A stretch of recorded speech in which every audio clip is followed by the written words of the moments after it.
What is going on, everybody? And I hope you're enjoying your Monday so far. This is MYG Jeffy T 85, and I'm just here to recap the New York Giants' victory over the Chicago Bears this past Sunday, 20-12, and the Giants have now moved their record to an impressive 3-1. Now, the New York Giants yesterday, it wasn't a flawless game. It was a very sloppy game overall, but in the way I did predict that it was going to be more of an old school football game, and that's exactly what it actually turned out to be. With a whole lot of running, not just from the running backs, but as well from the quarterbacks, and a whole lot of defense, mostly from the Giants side, and that's exactly what ended up happening. As both teams went out there and they put on a very solid defensive performance, especially the New York Giants. So, a couple of things that I came away with this game right now. If anybody out there did not believe he's back, number 26 Saquon Barkley is back. In fact, so far, Saquon Barkley in 4 games has 463 rushing yards. In 4 games to begin the season. That is the most in New York Giants franchise history in their first 4 games of a season in his career. Saquon Barkley yesterday had 31 rushes for 146 yards and 4.7 yards per carry, with his long being 29. Saquon Barkley is by far the driving force in this offense, and he showed it yesterday again. All Saquon Barkley did out there was he ran up the middle, he bounced out to the outside, he got some of those tough yards in the middle of the field, and he even at times had to play quarterback as well as the the Wildcat. Saquon Barkley did it all yesterday. And you just have to give credit to the work ethic of Saquon Barkley coming back after all those injuries that he had to deal with. And Saquon Barkley went out there and he had himself a hell of a performance. And in a way, he's been the catalyst so far of this offense for this New York Giants team so far. Saquon Barkley has been unbelievable. And he's right now letting everybody know in the NFL that he's back. He's back. He's playing right now some of his best football of his career. And Saquon Barkley pretty much is trying to go out there and earn a big second contract, whether it be with the New York Giants or what it would be with another NFL team this coming off season. Saquon Barkley has been unbelievable. As myself, Saquon Barkley is my second best favorite player on this team. And I love what I'm seeing right now from Saquon Barkley. He's showing leadership. He's showing, grit. He's going out there. He's playing in multiple different roles. He's running the ball north and south a lot more. He's leading this team, which you have needed. And that's the reason why Saquon Barkley is one of the biggest leaders on this team. And a reason why Saquon Barkley is such an important player to this team. He's the best player on this team. And it's not even a question right now. So I want to give my shout out to Saquon Barkley because this dude has been absolutely unbelievable since this season began. And it would be a damn shame if Saquon Barkley somehow is not a New York Giant after the season, but we'll have to see how the rest of the season is going to play out and if Saquon Barkley can stay healthy. Another guy I want to give praise to, unfortunately before he got hurt, and I'm going to get into that later on because there's a long list of guys that got hurt. Daniel Jones was very good too. And Daniel Jones is sort of playing that passenger in a way to what Saquon Barkley is doing on the field. But Daniel Jones, in terms of running the football, has been fantastic. He had a couple of touchdowns yesterday on his feet and a couple of bootleg plays where the defense was carrying over to one side because they thought that Barkley was going to get the carry. And all Jones did was he bootlegged out to the other side, and he got some big yardage, including a couple of touchdowns, with his longest being a 21-yard touchdown over on the left side in the first quarter. Daniel Jones right now is getting it done with his legs. Not so much with his arm. I mean, he's doing the best we can, but obviously the deficiencies right now on this team, and I'm going to get to that later on as well. But Daniel Jones right now, in terms of getting it done with his legs, has been fantastic. He's not been making a lot of costly mistakes. He only has 2 interceptions on the season, 3 touchdowns. Of course, you wish it's going to be better, but there's reasons also, partially him, but also there's other reasons why his numbers are not that great passing. But Daniel Jones has been very disciplined. He's gotten the job done with his legs. He's been fantastic in bootlegs on the outside. He's gotten a couple of key first downs. Daniel Jones has been very good so far. Not been great, but he's been good. He's a reason why that this offense has been moving the way it has been as well. Saquon Barkley has been the main component. Daniel Jones has been the second component of this offense, why it's been so good. So kudos there as well to Daniel Jones, because all he's been doing is going out there and he's been getting it done with his legs. So kudos to him. I want to give also major kudos to the Giants pass rush and the defense. Wink Martindale did a really good job in terms of calling a good defense in this game yesterday. And I want to give a quick shout out to a couple of players on the Giants yesterday, namely Tay Crowder and Jalen Smith. Tay Crowder yesterday had 11 total tackles and 7 solo sacks. He had 11 total tackles and 7 solo, including a sack where he ran right up the middle, and he got a big play on that, as well as a tackle for loss. And he had a couple of quarterback hits. Tay Crowder, while he got a little bit lost in coverage, he was fantastic in terms of getting a good solid pass rushing. He was around the field, everywhere around the field, making big tackles. Kudos to Tay Crowder. And Jalen Smith. This dude just got here last week, and all he did was he looks like he'd been playing in the system for years. He had 7 tackles, 6 solo, including a tackle for loss. Jalen Smith was great yesterday too. I mean, Jalen Smith in his first game as a New York Giants second stint since he was released from the team last year and not resigned, Jalen Smith was terrific. And I'd argue right now, him and Tay Crowder should be the starting linebackers going forward because they earned it. And it seems like Tay Crowder really stepped up his game when Jalen Smith was brought onto this roster. And I love seeing that.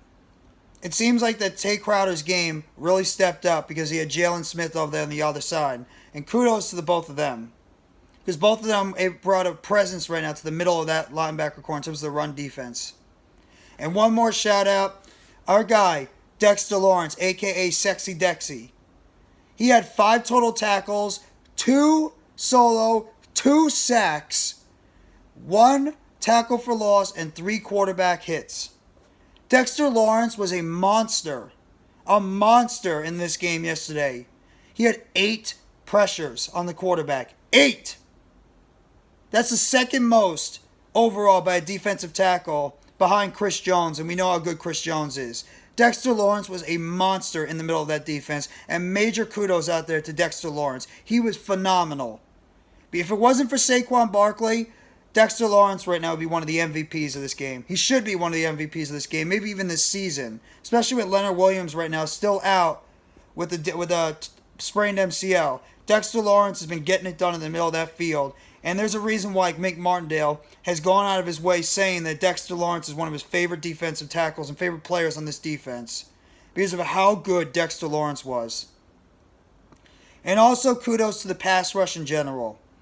I mean, Azeez Ojulari, he had 2 tackles, 1 solo. He also had a sack in the game. Azeez Ojulari was applying some pressure. He got banged up though towards the end of the game. Kayvon Thibodeaux was still getting his legs under him, but he had 3 tackles overall, 1 solo, as well as a quarterback hit. Thibodeaux was around the ball a decent amount for this game as well. So the pass rush I thought overall was very good. I mean, they had 6 sacks overall. That's something good to see. Tay Crowder had 1. Dexter Lawrence had 2. Jihad Ward was another guy, played a great game overall. Jihad Ward has been an underrated pickup so far for this defense. And of course, obviously him knowing Wink Martindale's defense so well, but he's also been great in the run game, and now he's starting to apply some pressure on the outside. So kudos to Jihad Ward. He had a very solid game overall too. 4 tackles, 4 solo, 1 sack, 1 tackle for loss, and a couple of quarterback hits. Jihad Ward has been very good so far for the Giants. Very good. Also, Azeez Ojulari, like I said, had a sack, as well as the team overall had like at least 6 sacks overall. My apologies, I got a little lost there. But the defense in terms of the pass rush was very good. So those are my positives right now. I thought the running game was excellent, and kudos to the offensive line. I thought they did a very good job run blocking too, so I want to throw that in there. Andrew Thomas, who continues to be a beast out there, he was great. Bredesen had a bounce-back game. I thought Feliciano was very good in the run game. Glowinski had his moments where he was solid, even though he's banged up. And Evan Neal was having a good game until I'll get to him later. He got banged up as well. But I thought the run-blocking offensive line was great yesterday. And they sprung a lot of holes for Saquon Barkley and Daniel Jones with their blocking. as well as the wide receivers. Kenny Golladay did a great job blocking on the outside. The tight ends, Tanner Hudson and Daniel Bellinger, were good blocking. David Sills was solid, as well as Richie James had some nice blocks. So the wide receivers overall did a good job blocking. Darius Slayton too. So that's the positives. Now I'm going to get to the negatives. I still thought the defense, even though the pass rushing was great, the defense was still very spotty at times in terms of giving up, some of those big run plays up the middle. And it's still obvious that Leonard Williams' presence is missed. It's obvious that Leonard Williams needs to get back in there and help this run defense because the Giants are still getting gashed at times up the middle, and Justin Fields was beating them a lot on some of those specified plays where he was bootlegging to the outside, and the Giants lost contain, and they also were missing some tackles. I hate when players miss tackles. It really irks me when I see Giants miss tackles there on the field. It's one of the things that irks me the most as a fan. So I think the tackling on this team needs to be a lot better. Needs to be better. Also, the offensive line pass blocking is still very rocky. Still very rocky. I thought the right side broke down a couple of times. Maybe it had a lot to do with Daniel Jones with some of those runs. But I thought the pass blocking, it was better than last week. I still think the pass blocking needs to be better. The passing game, and especially those wide receivers, is still an absolute abomination. Absolute abomination right now. The Giants wide receivers overall. This is scary. This stat. The Giants wide receivers in this game had 3 catches for 25 yards in this game total. Now, I know a lot of it might have to do with the quarterback situation, but you cannot get that type of production out of your wide receivers and expect to continue to keep winning. 3 catches for 25 yards in your entire wide receiver core. The one receiver that had the most yards was Darius Slayton when he had 1 catch for 11 yards. That is insulting. Your wide receiver core on this team needs to get better. And needs to get better fast. Richie James had a catch for 9 yards. David Sills, 1 catch for 5 yards. And Kenny Golladay had nothing again. That's 3 straight games that your $72 million wide receiver has gotten no catches. And he only has 2 catches for 22 yards on the season, and he got hurt too. This passing game has got to get better. There's the Giants. They're doing it right now. They're doing a great job on defense and the running game. But if this passing game does not get going soon, they're going to lose some of these games. Because it's going to be so much that you can do with the running game. But eventually you're going to face a defense that's going to be able to shut down your running game. And you're going to eventually have to get it done passing. And right now this passing game has been a disaster for the first 4 weeks of the season. And it's a lot of factors. The pass blocking, the quarterback situation, Daniel Jones still not making those throws when they're there, as well as, hesitating at times. And the wide receiver position right now is an absolute disaster overall. It's horrendous. So, that's got to get better. And number 3, the injuries. The New York Giants were an absolute mass unit yesterday with injuries. They were a mass unit. Let's run down the injury list. Daniel Jones got his leg landed on, his ankle. He had to leave the game sporadically due to an ankle injury. And he was just saying in the press conference that his ankle is swelled up. And right now, the reports coming out are saying that Daniel Jones is day-to-day. But I doubt it right now. Because there was a player on the team that was day-to-day a couple of weeks ago, and he was out for multiple weeks. And Daniel Jones pretty much could not move laterally. And if anybody's ever had an ankle sprain, I've had a couple of ankle sprains before as well as a broken ankle. But if you have an ankle sprain, it's going to be fine. And when it first happens, it's not going to be as bad. But as the more time you sit there, it's going to gradually get worse and worse and worse. It's going to start swelling up. And hopefully Daniel Jones doesn't have a high ankle sprain. Because there's still tests coming out. Right now, the initial diagnosis for Daniel Jones is he's day-to-day. Still a possibility he could play this Sunday. The Giants are optimistic he could play this Sunday. But if that ankle gets worse and it's swollen, I'm not playing him. You cannot take a chance of playing your franchise quarterback on a bad ankle when he's barely much doesn't have a lot of lateral movement right now. And unless that ankle gets miraculously better throughout the week, I'm not playing him. I am not taking the chance of getting Daniel Jones hurt worse and then he ends up missing more time during the season. So we'll have to see what's going to happen with Daniel Jones. Tyrod Taylor got a concussion during this game. I'm not playing him either. He got a concussion when he ran for a first down. He got clocked in the head by Roquan Smith. I'm not playing Tyrod Taylor. It was a gutsy play, but it was a play that was not needed because of the fact that you're already missing your starting quarterback. So Tyrod Taylor is out with a concussion. Julian Love suffered a concussion during this game too, and of course I would be very weary about playing him as well, unless he could clear that concussion protocol. He's got absolutely zero symptoms, but I'd still be worried about playing Julian Love. Henry Mondeaux, a guy they just brought up from the practice squad yesterday, he ended up getting carted off the field with a leg injury. And it's not looking good for his rest of the season. That's another defensive lineman the Giants just lost. Aaron Robinson left the game in the first quarter with a knee injury after he got bent over backwards. And he right now had a wrap all around his knee. Who knows what's going to happen with Aaron Robinson? I expect a multi-week injury. And the Giants have a real issue at cornerback right now. Azeez Ojulari got banged up. He had to deal with a calf injury. His calf injury got him reoccurred again, and he hobbled off the field. Not sure what his diagnosis is right now with a re-injured calf. Hopefully it's nothing serious, and he's going to be able to practice this week and get back on the field. And the Kenny Golladay, I mean, I don't know how the hell this guy got hurt. He's been solid blocking, but he's still done nothing on the offense. What the hell happened to his knee? Kenny Golladay has a knee injury right now. Not sure of his status right now going forward. And the wide receiver position continues to be a non-productive, injury-riddled position, which is what has been for the past few years. So Galladay's got a knee injury right now, coupled with the guys already hurt. Whether it's Shepard out for the season, Tony and Robinson still banged up, now Galladay's banged up. The wide receiver position is an absolute disaster in terms of injuries.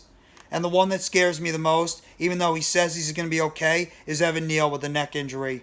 Because you never want to hear a neck injury with any player out there. And I'm very nervous that, with a player with a neck injury, especially an offensive lineman, with the type of hits that he takes on that offensive line, you want to be very cautious and very careful, especially when it comes to a head injury, a back injury, and a neck injury. You don't want to take any chances with any player, especially an offensive lineman who's going to take hits and take a ton of hits while he's banging out there on the offensive line. And everybody said last year, Daniel Jones, when he had a neck injury, he was going to be back. Everything was going to be okay. He'll be back there in a week or two. Daniel Jones ended up missing the entire offseason.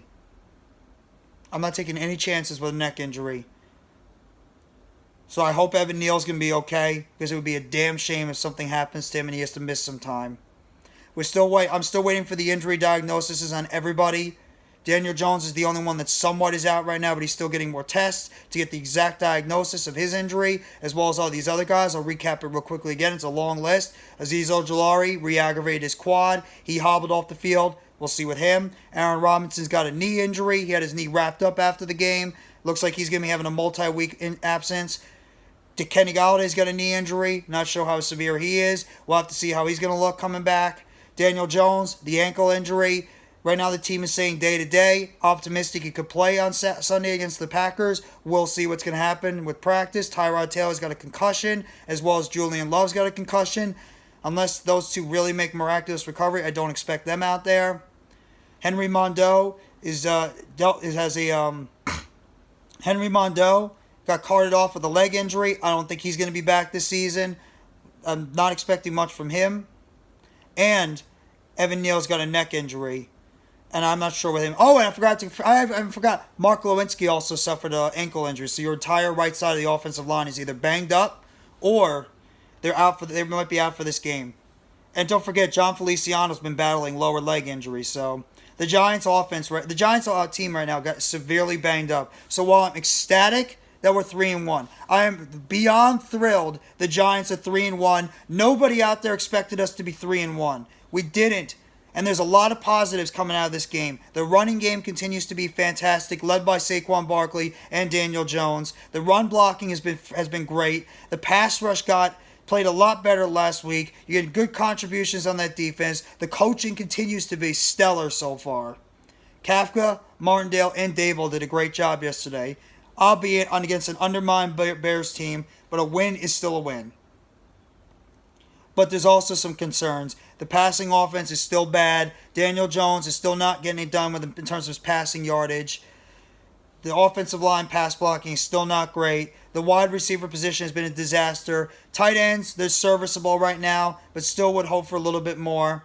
And the injuries have really started to mount on this team. So hopefully these guys can get a lot better. Hopefully we have no long-term injuries, and we're going to have to see what's going to happen during practice this week. Expect when I do the black and blue injury report this week, it's going to be a long list of guys on the injury report. And I'll try to get the news out to you guys as soon as possible when it comes to these injuries. So that's just my New York Giants Giant Blue recap of the Giants' 20-12 victory over the Chicago Bears. And the Giants are now 3-1 as they head to London for an early Sunday game in London, England, against the Green Bay Packers, who are also 3-1, but that team has got some flaws too, and the Giants can beat them even if they're going to be going into this game undermanned, especially at the quarterback position, depending on the status of Daniel Jones and Tyrod Taylor. So if you guys like this video, please hit the like button below. Sub up if you haven't already to NYGJeffyT85 for more breaking news, roster and injury updates, chatter, as well as recap for the New York Giants. Turn on the bell for notifications on the next short or video dropping surrounding the New York Giants. And let me know in the comments section what your overall feelings are about this Giants victory against the Bears. If you're overly excited because we're 3-1, let me know your positives out of this game. Don't be afraid to let me know the negatives right now too. And your outlook for the game next Sunday against the Green Bay Packers, Week 5 in London, and if this Giants team can raise their record to 4-1 on the season. So everybody enjoys the rest of your Monday. Everybody take it easy, and let's go New York Giants. As always, together blue, everyone.